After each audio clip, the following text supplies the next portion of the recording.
Hello and welcome back to another episode of the DIYGuy.net. Today we got a Suzuki DRZ400 Supermoto. We're going to go through the steps or process of changing the oil and replacing the oil filter. The things you're going to need to complete this task is a oil drain pan or bucket, 2 quarts of your oil. Some people run a 540, some people run the 1040, synthetic or non. It's your bike, your choice. I'm using the Castrol Superbike 1040 synthetic. You're going to need your oil filter. You're going to need a 10mm, a 12mm, and a 14mm socket. You're going to need the ratchet that goes along with it. You're also going to need a small funnel. And a pair of rubber gloves is up to you if you don't want to get your hands covered in oil. It's always a good idea to change the oil when it's warm. So we're going to start the bike, let it warm up, and then we'll continue with the rest of the process. Alright, now that the bike is warmed up, we'll go ahead and put our 10mm socket onto a ratchet and remove the 4 10mm bolts that hold the skid plate into position. Alright, now that we have our skid plate removed, you can grab our drain bucket or pan, place it under our main oil drain right here, grab our 12mm, put it onto our ratchet, and remove the plug.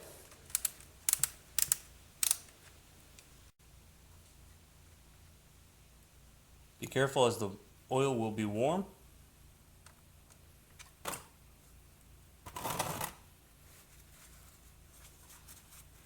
So when you get that bolt out, you want to clean it up.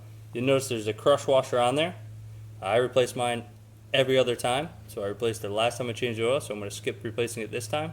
And next time I'll replace it. If yours is pretty flat and not noticeable, you want to replace it. Alright, so now that it's stopped draining and dripping, we'll take a rag.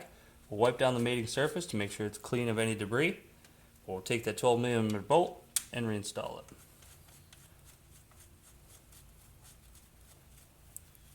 Grab a ratchet, 12mm socket, and snug it down. Careful not to over tighten. Alright, so now that we get our 12mm bolt in and snugged down for the main oil drain, we'll take our oil pan or drain bucket, move it back under this 14mm right here, which is our crankcase drain.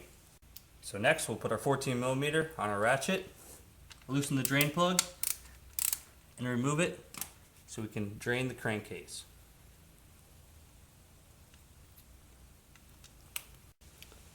Alright, now with this drain plug, this one has the magnet at the end, so you want to check that for any metal shavings. Wipe it clean. This one also has a crush washer, so you want to replace it if yours is thin. This is a bad crush washer. As you can see, the 2 metal pieces are touching. They should be separated by the piece that crushes. So if it's this thin, you want to replace it. So now that it's done draining, we'll take a rag, wipe down the mating surface, then we'll reinstall the drain plug.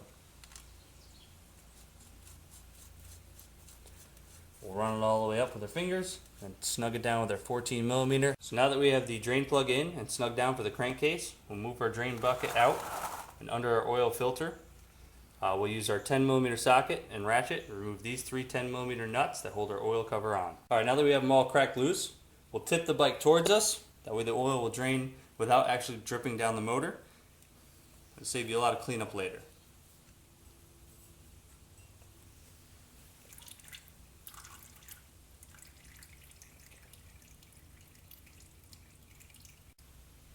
We'll move the other 2.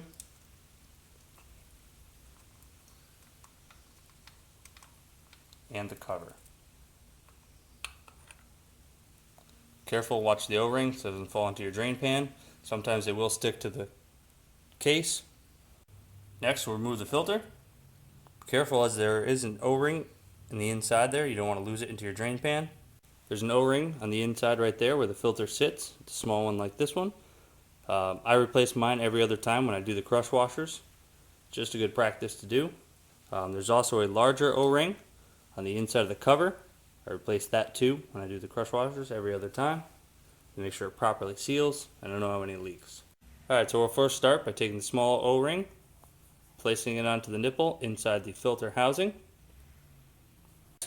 We'll open the new filter.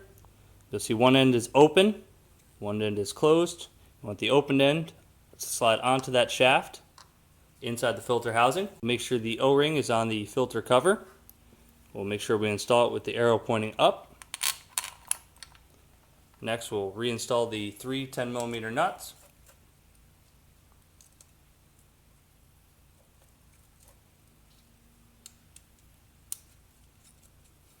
Next, we'll grab our 10mm ratchet and snug those down. Now that we have our new oil filter in and our oil filter cover reinstalled, we'll remove the fill plug or dipstick.